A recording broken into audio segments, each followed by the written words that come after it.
الحمدللہ رب العالمین والصلاة والسلام علی سید الانبیاء والمرسلین اما بعد فاعوذ باللہ من الشیطان الرجیم بسم اللہ الرحمن الرحیم۔ اللہ کے نام سے شروع کرتی ہوں جو بہت ہی مہربان اور نہایت ہی رحم کرنے والا ہے۔ تمام ویورز کو السلام علیکم ورحمۃ اللہ وبرکاتہ۔ کہ ایک چھوٹے سے وظیفے سے کہ جس وظیفے کے لیے صرف آپ کو 5 منٹ درکار ہوں گے اور اس وظیفے کی ایسی برکات ہیں کہ آپ مالا مال ہو جاؤ گے اور آپ کی جو صدیوں سے چھپی ہوئی دلوں میں خواہش ہیں وہ بھی پوری ہو جائیں گی۔ جمعۃ المبارک کا درود پاک وہ کیا ہے کہ نبیوں کے سلطان رحمت عالمیان سردار دو جہاں محبوب رحمان صلی اللہ علیہ وآلہ وسلم کا فرمان برکت نشان ہے کہ جس نے مجھ پر روز جمعہ 200 بار درود پاک پڑھا اس کے 200 سال کے گناہ معاف ہو جائیں گے۔ تو ہم کتنے خوش نصیب ہیں کہ ہمیں اللہ تعالیٰ نے رجب کا پہلا جمعہ عطا فرمایا ہے، اور یہ سب کس کے صدقے میں ہے؟ یہ اپنے پیارے حبیب صلی اللہ علیہ وآلہ وسلم کے صدقے میں ہمیں رجب کا پہلا جمعہ المبارک ہے، اور اس کی نعمت سے اللہ تعالیٰ نے ہمیں سرفراز فرمایا۔ اب افسوس ہوگا ان لوگوں پر جو اس جمعہ المبارک کی بھی قدر نہ کریں گے۔ تو آج جو مانگنا ہے مانگ لیں۔ جمعہ المبارک کے دن انسانوں کی، لوگوں کی، حضور کے امتیوں کی جھولیاں بھر دی جاتی ہیں۔ اللہ تعالیٰ اپنے بندوں پر خاص نظر عنایت فرماتا ہے، اور جو جمعہ المبارک کے دن کسی مریض کی عیادت کرتا ہے، کسی جنازے میں حاضر ہوتا ہے یا رجب کا جمعہ بھی رکھے گا تو اس کے لیے جنت واجب ہو جائے گی۔ تو آج کے دن یہ تمام فضائل جو آپ لوگوں کے لیے ہیں خصوصی طور پر، وہ سب اس وظیفے میں سنیں، اس ویڈیو میں سنیں کہ سرکار نامدار دو عالم کے مالک و مختار شہنشاہ ابرار صلی اللہ علیہ وآلہ وسلم کا فرمان خوشگوار ہے، جو اپنے ماں باپ دونوں یا ایک کی قبر پر ہر جمعہ کے روز زیارت کو حاضر ہو، اللہ تعالیٰ اس کے گناہ بخش دے اور ماں باپ کے ساتھ اچھا برتاؤ کرنے والا لکھا جائے۔ حضور اکرم نور مجسم شاہ بنی آدم صلی اللہ علیہ وآلہ وسلم نے ارشاد فرمایا، جو شخص روز جمعہ اپنے والدین یا ایک کی قبر کی زیارت کرے اور اس کے پاس یاسین شریف پڑھے تو وہ بخش دیا جاتا ہے۔ آپ چاہتے ہیں کہ آپ کی بھی مغفرت ہو جائے اور تمام فوت شدگان کی بھی مغفرت ہو جائے تو یہ حدیث مبارکہ سن لیجئے۔ سلطان حرمین رحمت کونین نانائے حسنین صلی اللہ علیہ وآلہ وسلم کا فرمان باعث چین ہے کہ جو ہر جمعہ والدین یا ایک کی زیارت کرے، وہاں یاسین پڑھے۔ یاسین شریف میں جتنے حرف ہیں ان سب کی گنتی کے برابر اللہ عز و جل اس کی مغفرت فرمائے گا۔ تو ہر جمعہ شریف کو فوت شدہ والدین یا ان میں سے ایک کی قبر پر حاضر ہو کر یاسین شریف پڑھنے والے کا تو بیڑا ہی پار ہے۔ الحمدللہ عز و جل یاسین شریف میں 5 رکوع، 83 آیات اور 729 کلمات اور 3000 حروف ہیں۔ اگر ان دلہ یعنی اللہ کے عز و جل کے نزدیک یہ گنتی درست ہے تو انشاءاللہ عز و جل 3000 مغفرتوں کا ثواب ملے گا۔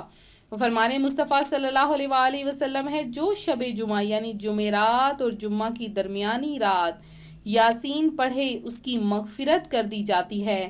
جمعہ کے دن روحیں جمع ہوتی ہیں، لہٰذا اس میں زیارت قبور کرنی چاہیے اور اس روز جہنم نہیں بھڑکایا جاتا۔ سرکار اعلیٰ حضرت امام احمد رضا خان علیہ رحمت اللہ الحنان فرماتے ہیں، زیارت قبور کا افضل وقت روز جمعہ بعد نماز صبح ہے۔ رجب کا مہینہ اللہ تعالیٰ کا مہینہ ہے، اور رجب کے مہینے میں اگر انسان عبادت کرتا رہے تو وہ بخش دیا جاتا۔ تو رجب المرجب کی بہاروں کی تو کیا ہی بات ہے۔ مکاشفۃ القلوب میں ہے کہ بزرگان دین رحمت اللہ المبین فرماتے ہیں کہ رجب میں 3 حروف ہیں، را جیم با۔ را سے رحمت الہی عز و جل، جیم سے مراد بندے کا جرم، با سے مراد بر یعنی احسان و بھلائی۔ گویا اللہ عز و جل فرماتا ہے، میرے بندے کے جرم کو میری رحمتوں اور بھلائی کے درمیان کر دو۔ تو ہمیں اللہ تبارک و تعالیٰ کے سامنے گڑ گڑا کر دعا مانگنی چاہیے، اور جنت میں ایک نہر ہے جسے رجب کہا گیا ہے، وہ دودھ سے زیادہ سفید اور شہد سے زیادہ میٹھی ہے۔ تو جو کوئی رجب کا ایک روزہ رکھتا ہے اللہ عز و جل اسے اس نہر سے پانی پلاتا ہے۔ تو جو 5 اہم راتیں ہیں ان میں ایک رات رجب کی پہلی رات، اور اس رات میں عبادت کرے گا اور اس دن میں روزہ رکھے گا تو وہ شخص بخش دیا جائے گا۔ تو اللہ تبارک و تعالیٰ کی رحمتیں اس قدر زیادہ ہیں کہ اگر ہم پانے کے لیے بیٹھ جائیں تو وہ بھی کبھی ختم نہ ہوں گی۔ تو آج کا جو ہمارا خاص وظیفہ ہے وہ بھی آپ کو بتائی دیتی ہوں کہ اس وظیفے کی اتنی برکت ہے، اس قدر فضائل ہیں کہ اگر انسان چاہے تو اگر اپنی مٹھی میں مٹی لے لے تو اس وظیفے کو کرے تو وہ مٹی بھی سونا بن جائے۔ یعنی اس قدر اس وظیفے کی برکات ہیں، اس قدر اس وظیفے کی میں خیر اور بھلائی پائی جاتی ہے۔ تو آپ نے کس طرح سے یہ وظیفہ کرنا ہے؟ آپ نے جمعۃ المبارک کے دن ظہر کی نماز کے بعد ایک تسبیح ہاتھ میں لے لینی ہے، اور اس کے بعد آپ نے نیت کر لینی ہے جب آپ نے ظہر کی نماز ادا کر لینی ہے، اور اس کے بعد آپ نے نیت اس طرح سے کرنی ہے کہ یا باری تعالیٰ میں رجب المرجب کے پہلے جمعے کی فضیلتیں حاصل کرنے اور اپنی خواہش پوری کرنے کی خاطر آج کے 2 نوافل ادا کرتا یا کرتی ہوں۔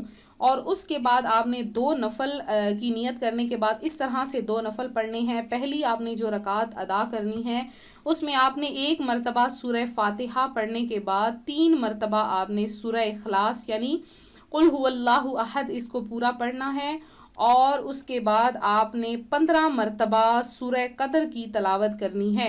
اگر آپ کو سورہ قدر پڑھنا مشکل لگے تو آپ 3 مرتبہ یعنی آپ نے طاق اعداد میں پڑھنی ہے، 3 مرتبہ پڑھ سکتے ہیں، 7 مرتبہ پڑھ سکتے ہیں، 15 مرتبہ پڑھ سکتے ہیں۔ تو دونوں رکعتوں میں آپ نے اسی طرح سے یہ 2 نفل ادا کرنے ہیں۔ جب یہ 2 نفل ادا ہو جائیں پھر آپ نے وہیں جائے نماز پر بیٹھ کر ایک تسبیح یعنی 100 دانوں کی ایک تسبیح ہو وہ آپ نے ہاتھ میں لے لینی ہے۔ تو تسبیح ضروری نہیں، آپ کاؤنٹنگ والی تسبیح سے بھی کام ہو سکتا ہے، تو وہ آپ نے اپنے ہاتھ میں رکھنی ہے، اور اس پہ آپ نے کیا پڑھنا ہے، اس پہ آپ نے یہ وظیفہ پڑھنا ہے۔ میں نے آپ کی آسانی کے لیے سامنے اسکرین پر نوٹ کر دیا ہے، تو آپ اس کو اس طرح سے پڑھیں۔ اول آخر 3 بار درود پاک، پھر آپ پڑھیں بسم اللہ الرحمن الرحیم وَأَرْزُقْنَا فَإِنَّكَ خَيْرُ الرَّازِقِينَ۔ یہ قرآن پاک کی آیت ہے، اس کو آپ نے صحیح تلفظ کے ساتھ پڑھنا ہے، وَارْزُقْنَا فَإِنَّكَ خَيْرُ الرَّازِقِينَ۔ اس آیت کریمہ کی برکت سے جو آپ پڑھیں گے، ایک تسبیح صرف 100 دانے آپ نے پڑھنے ہیں 100 مرتبہ، تو اس کے پڑھنے سے انشاءاللہ تعالی اس قدر خیر اور بھلائی عطا ہوگی کہ اللہ تبارک و تعالی غیب سے آپ کو رزق عطا فرما دے گا۔ تو میں امید کرتی ہوں میرا آج کا یہ روحانی وظیفہ آپ کو پسند آیا ہوگا۔ جن بہنوں بھائیوں نے دعا میں حصہ لینا ہے اپنا نام کمنٹ سیشن میں میسج کریں، کیونکہ رجب المرجب میں ہر روزانہ کے اوقات میں خصوصی دعاؤں کا اہتمام کروایا جا رہا ہے مختلف اوقات میں مختلف جگہوں پر، تو آپ لوگ اپنا نام شامل کرنے کے لیے اپنا نام نیچے کمنٹ سیشن میں میسج کریں۔ تو اور جمعۃ المبارک کی دن مغرب کی نماز کے بعد تو خصوصی ہی دعاؤں کا اہتمام کروایا جاتا ہے، تو آپ لوگ اپنا نام کمنٹ سیشن میں ضرور میسج کریں۔ ملتے ہیں اپنے اگلے وظیفے کے ساتھ، دعاؤں میں یاد رکھیے گا، اپنا خیال رکھیے گا، فی امان اللہ۔